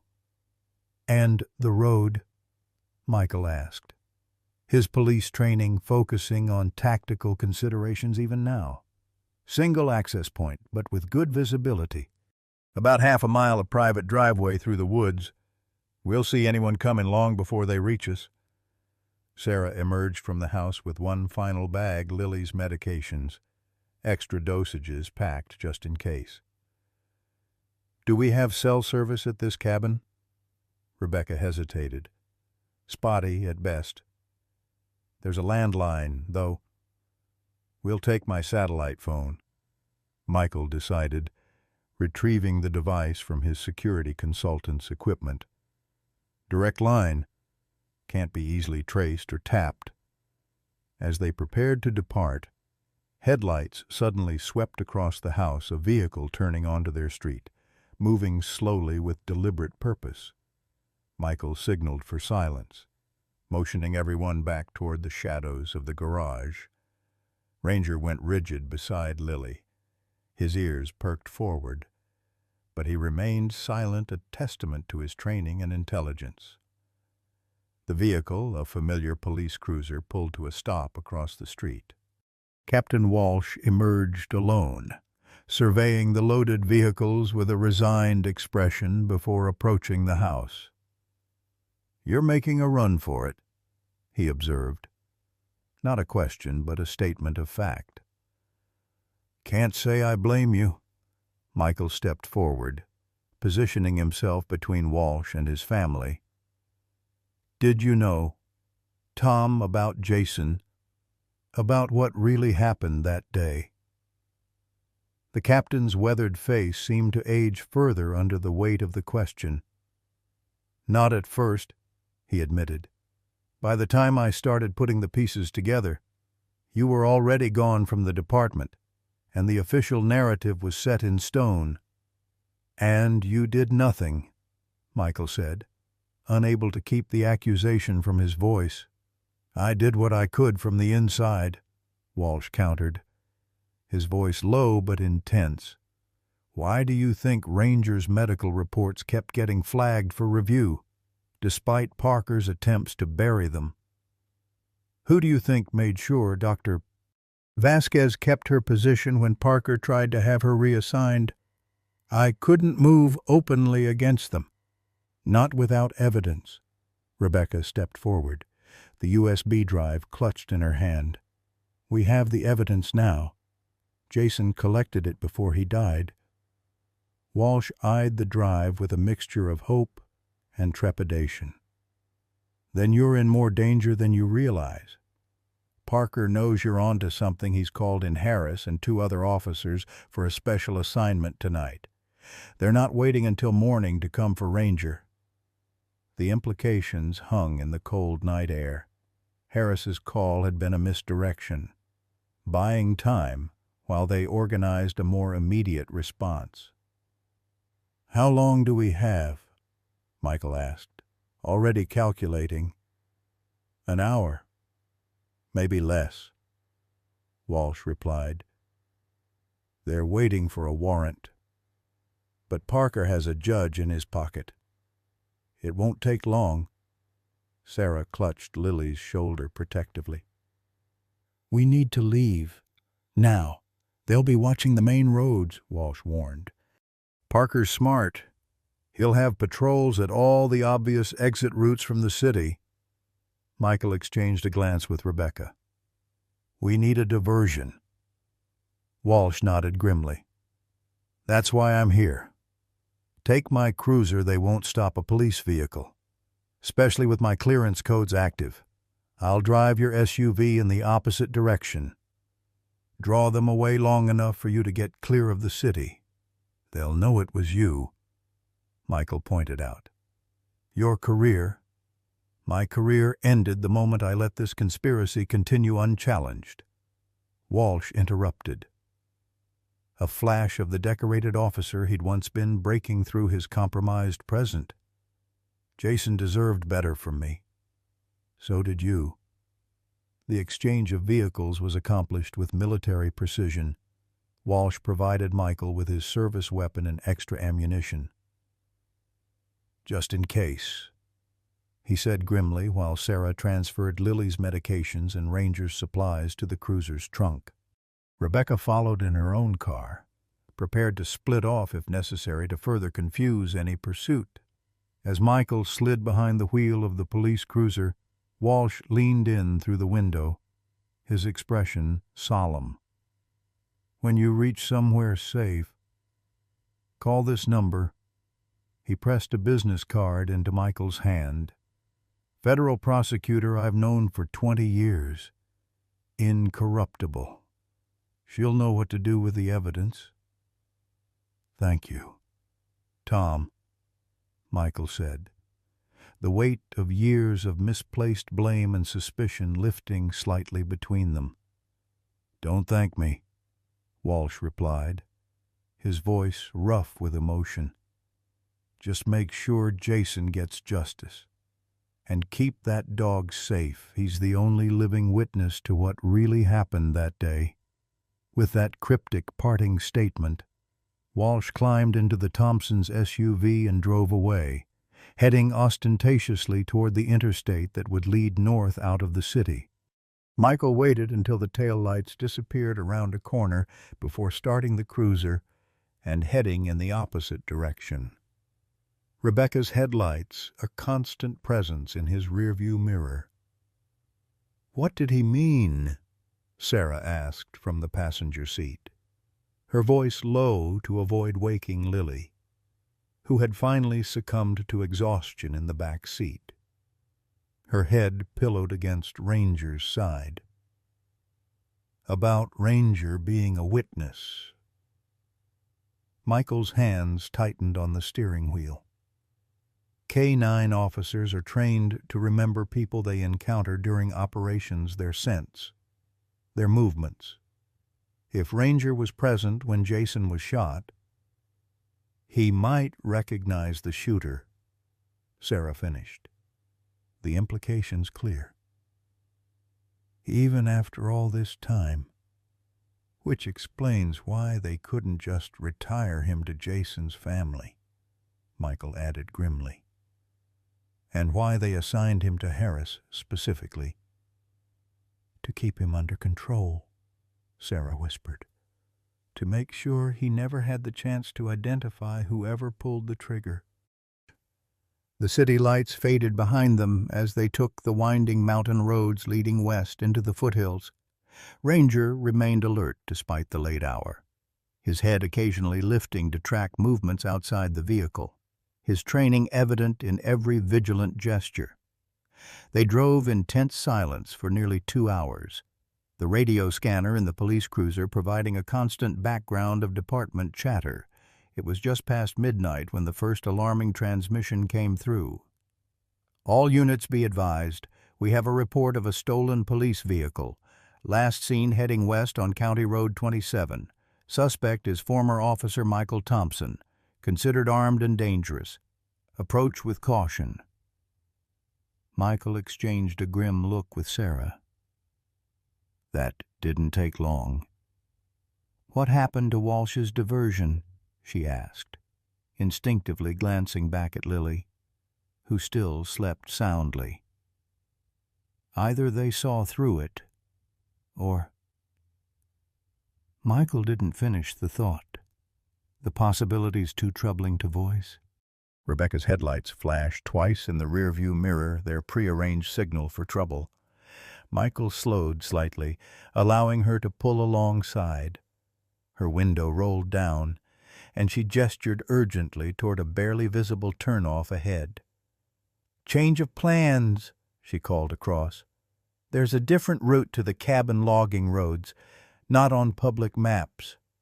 Follow me. But kill your lights once we're off the main road." Michael nodded, falling in behind her as she turned onto what appeared to be little more than a game trail cut through the dense forest. True to her instructions, he switched off the cruiser's headlights once they were hidden from the main road, relying on Rebecca's taillights and the vehicle's momentum to navigate the rough terrain. The logging road was barely wide enough for the police cruiser, branches scraping against the windows as they pushed deeper into the wilderness. Lily stirred in the back seat, awakened by the vehicle's jarring progress over the uneven ground. "Where are we?" she asked groggily, her hand automatically finding Ranger's fur. "Almost safe," Sarah assured her, though the tightness in her voice belied her confident words. The road grew steeper, winding upward through stands of pine and aspen. Rebecca's car moved with surprising agility over the rough terrain, suggesting she had traveled this route before, just as Michael began to wonder how much farther they had to go. The trees thinned, revealing a small clearing dominated by a rustic log cabin. Rebecca's car came to a stop, and she emerged quickly, scanning the surrounding forest with obvious tension. "We should be secure here for now," she said as the Thompsons joined her. "The property extends for 50 acres in all directions. Only the locals even know this place exists." The cabin was small but solid, built to withstand the harsh mountain winters. Inside, propane lanterns cast a warm glow over simple furnishings, a stone fireplace, sturdy wooden furniture, a kitchenette along one wall, and 2 doors leading to what Michael assumed were bedrooms. "It's not much," Rebecca apologized as they brought in their belongings. "But it's defensible and off the grid." Michael performed a security check with the thoroughness of his police training exits, sight lines, potential vulnerabilities. Sarah organized their supplies while Lily settled Ranger on a faded rug before the fireplace, the German shepherd's alert posture gradually relaxing in the warmth and apparent safety of their new surroundings. It was only when they had finished securing the cabin that Michael finally connected the satellite phone and dialed the number Walsh had given him. The conversation was brief, the federal prosecutor asking pointed questions and giving clear instructions. "We email her the evidence from Jason's USB drive," Michael explained to the others when he disconnected. "She'll review it tonight and call us back in the morning with a plan to bring us in safely for official statements." "Will she be able to protect us?" Sarah asked. The practicality that had seen them through Lily's illness now focused on this new threat. "She's involving the FBI," Michael replied. "This goes beyond local corruption. Some of the stolen items were transported across state lines, which makes it federal jurisdiction. She seemed confident they could build a solid case." Rebecca looked only partially relieved. "And in the meantime, Harris and Parker know we have the evidence.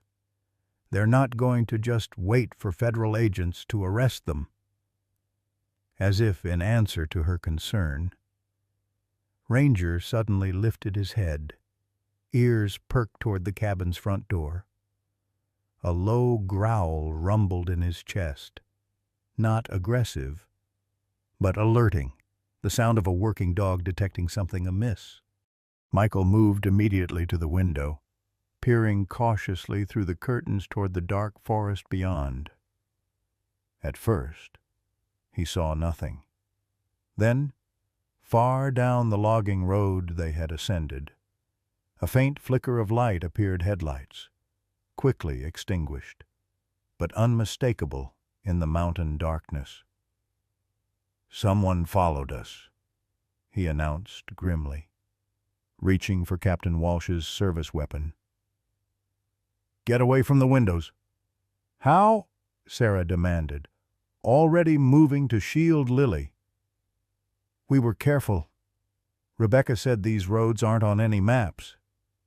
"They must have tracked the cruiser," Michael realized, cursing his oversight. "Department vehicles have GPS locators." Rebecca's face paled. "The cabin has a cellar," she said, moving quickly to a worn rug in the kitchen area and pulling it aside to reveal a trapdoor. "It's not much, but it's concrete lined, secure." "Lily and Sarah go down there," Michael decided instantly. "Rebecca, you take Walsh's gun and go with them. I'll handle whoever's coming." "Absolutely not," Sarah countered, her voice quiet but steel-edged. "We're not splitting up." "Mom's right," Lily added with surprising firmness. "Ranger stays with me." "And I'm staying with you and Mom." As they argued, Ranger moved to the front door, his posture changing from alert to recognition. He whined softly, pawing at the wood, not the reaction of a dog sensing danger, but of one greeting something familiar. Michael approached cautiously, weapon ready. "Stand back," he instructed the others, reaching for the door handle with his free hand. He opened the door a crack, peering into the darkness. A figure stood on the porch, not Harris or Parker or any other officer, but a woman in her 60s, her silver hair pulled back in a practical braid, her lined face showing equal measures of concern and determination. "Mrs. Mitchell," Michael breathed, recognizing Jason's mother from funeral photographs. "Eleanor, please," she corrected gently. "I believe my daughters told you part of our story. Michael Thompson. But there's more you need to know about Jason, about Ranger, and about what really happened that day at the warehouse." She stepped into the light, and Ranger moved forward to greet her with the same joyful recognition he had shown Rebecca. Behind her, an older man emerged from the shadows, Jason's father, his weathered face so like his son's that Michael felt a pang of recognition despite having met him only once, briefly, at Jason's funeral.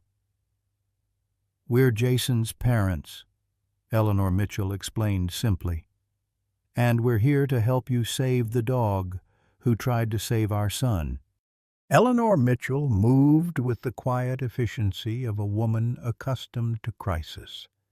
She set a kettle on the cabin's propane stove while her husband, Frank, secured the perimeter, checking windows and doors with the practiced eye of the retired park ranger he was. Rebecca embraced her parents, the family's reunion tempered by the circumstances that had brought them together.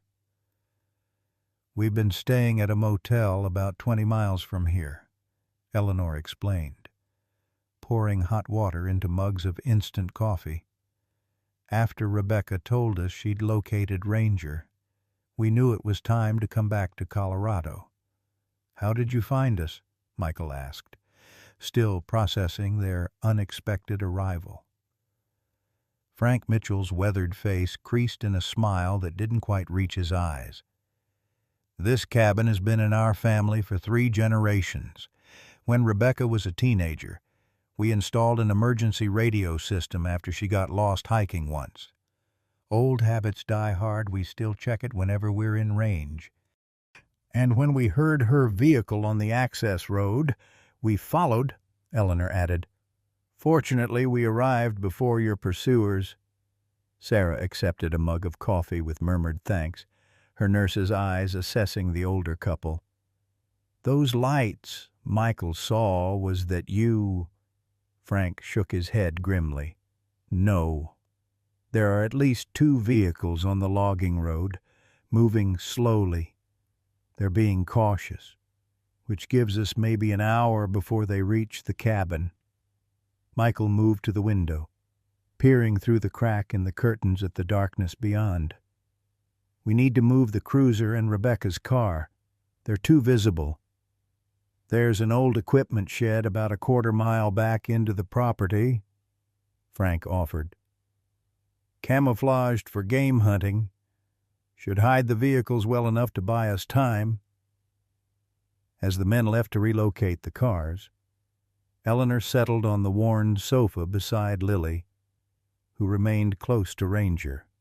The German shepherd watched the older woman with evident recognition and affection, his tail thumping gently against the floor. "He remembers you," Lily observed, her voice soft with wonder. Eleanor smiled, the grief of years momentarily lifting from her face. "Ranger spent every holiday with us when Jason was alive. He was family."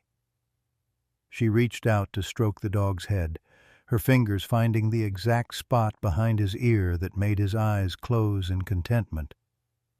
"Jason used to say Ranger had a better memory for people than most humans. That's why they wanted to keep him away from you," Sarah realized, sitting across from them. "He could identify whoever was involved in Jason's death."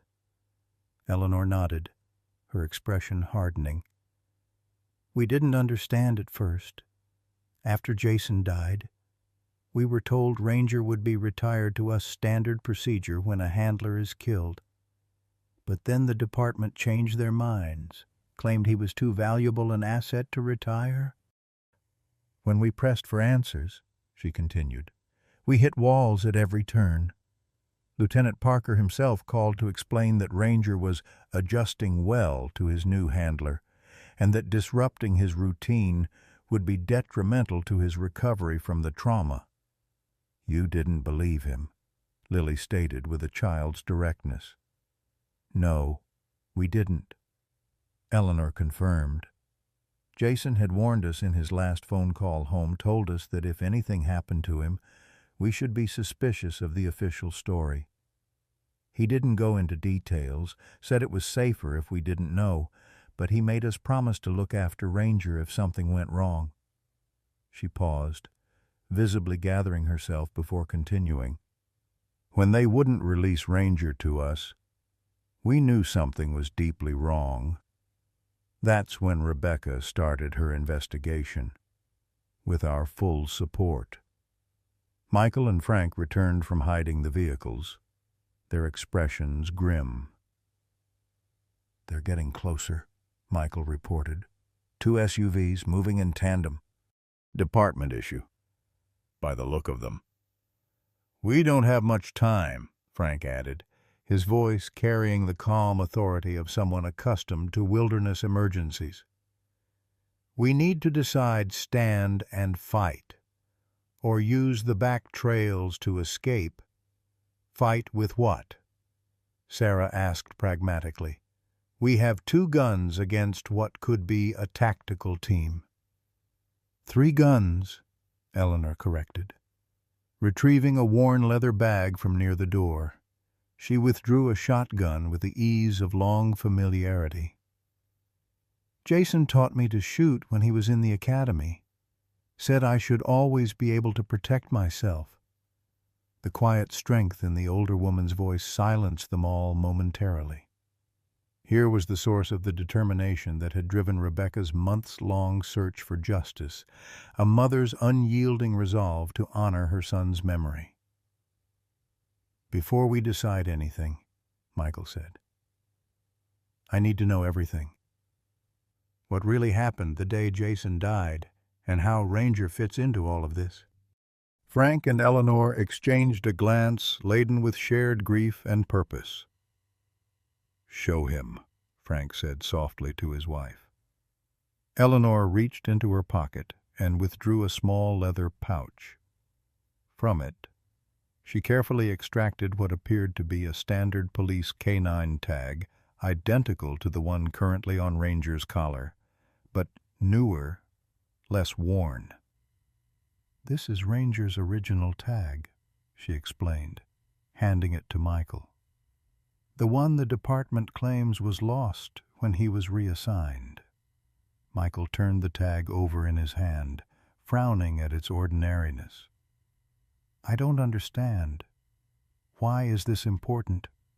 Look inside the ring, Eleanor instructed. Jason modified it. Michael examined the metal ring that would attach the tag to a collar, noticing for the first time a small seam along one edge. With careful pressure, the ring separated, revealing a hidden compartment within the seemingly solid metal. Inside was a tiny micro SD card. A backup, Eleanor explained as Michael stared at the miniature storage device. Jason called the night before he died. Told me Ranger's tag contained evidence that could bring down half the department if anything happened to him. Said it was insurance. The warehouse operation was supposed to be routine, Frank continued, taking up the narrative. But Jason suspected it was a setup. He didn't have time to secure all his evidence, so he made sure Ranger was wearing that tag. After the shooting, when they took Ranger away, Eleanor added, they replaced his collar and tags immediately. Standard procedure. They claimed, but we think they were looking for exactly this. She nodded toward the micro SD card. They just never found it because Jason had already switched the tags. Michael connected the pieces with growing horror. The tag Ranger is wearing now is a replica, Rebecca confirmed. The original was hidden in our parents' home all this time. Jason mailed it to them the morning before the warehouse operation, with instructions not to tell anyone they had it. Lily, who had been quietly absorbing this adult conversation with remarkable focus, suddenly spoke up. That's why Ranger recognized the tag when Grandma Mitchell showed it to him just now. It was his.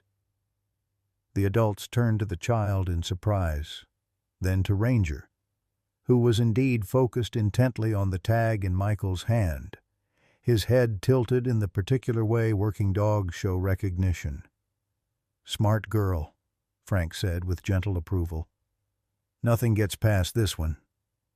Michael carefully secured the micro SD card, his mind racing with the implications. "We need to get this to the federal prosecutor immediately. Combined with Jason's USB drive, it should be enough to—" His words were cut short by Ranger's sudden alertness, the German shepherd rising to his feet with ears forward, a low growl rumbling in his chest. This wasn't the greeting he had shown the Mitchells. This was a warning, clear and urgent. "They're here," Frank announced, moving swiftly to the window. "2 vehicles, lights off, approaching the clearing." The moment of decision had arrived. In the soft glow of the cabin's lanterns, the unlikely allies looked at one another, a wounded former police officer, a protective mother, a child still recovering from her own battle, a grieving family seeking justice, and a loyal K-9 who had traveled miles to find his way home. "Lily," Michael said, turning to his daughter with the gravity her maturity had earned. "You and Ranger need to go with Mrs. Mitchell through the cellar tunnel. It leads to a spot about half a mile east of here. Follow the creek downstream until you reach the ranger station." "What about you and Mom?" Lily asked, her voice small but steady. "We're going to make sure they follow us instead," Sarah answered, moving to her husband's side with quiet resolve. "We'll lead them away from your trail." "We'll keep her safe," Eleanor promised, gathering emergency supplies with practiced efficiency. "Frank will go with you and Sarah. Rebecca and I will take Lily and Ranger." As they prepared to separate, Michael knelt before Ranger, looking into the intelligent eyes that had seen so much tragedy, yet still held such loyalty. "Take care of my little girl," he said softly, his hand finding the spot behind the German shepherd's ear that Eleanor had shown him. "Just like you tried to take care of Jason." Ranger held his gaze with an almost human understanding, then turned to stand beside Lily, his posture shifting from pet to protector in that subtle way only working dogs can manage. Outside, car doors closed quietly as figures began to move through the darkness toward the cabin. Time had run out. "Go," Michael urged, helping Eleanor open the concealed trapdoor. "We'll meet you at the ranger station." As Lily descended into the cellar with Ranger at her side, she looked back at her parents one last time. "Promise you'll come find us," she said. Not a question, but a command. "Always," Michael and Sarah replied in unison. "We promise." It was a promise they intended to keep no matter what stood in their way. In the quiet moments of life, we sometimes find our greatest courage through the most unexpected connections. This story of Lily and Ranger reminds us that loyalty never fades, even when tested by time and tragedy. For those of us who have weathered our own storms, who have faced illness, loss, or betrayal, there's a profound truth in witnessing how this German shepherd traveled miles to find not just safety, but purpose. Remember when we raised our children to believe in justice and taught them that doing the right thing matters. Even when it's difficult, Lily's innocence and determination mirror the values we've always held dear. As we watch Michael confront his painful past to protect his family's future, we recognize our own journeys of healing and redemption. This isn't just a story about a lost dog finding a home, it's about second chances, about family bonds that transcend blood, and about the courage to stand for truth when powerful forces push against you. In our wisdom years, we understand perhaps better than anyone sometimes the most broken paths lead us exactly where we need to be, and the most wounded hearts have the greatest capacity for healing others.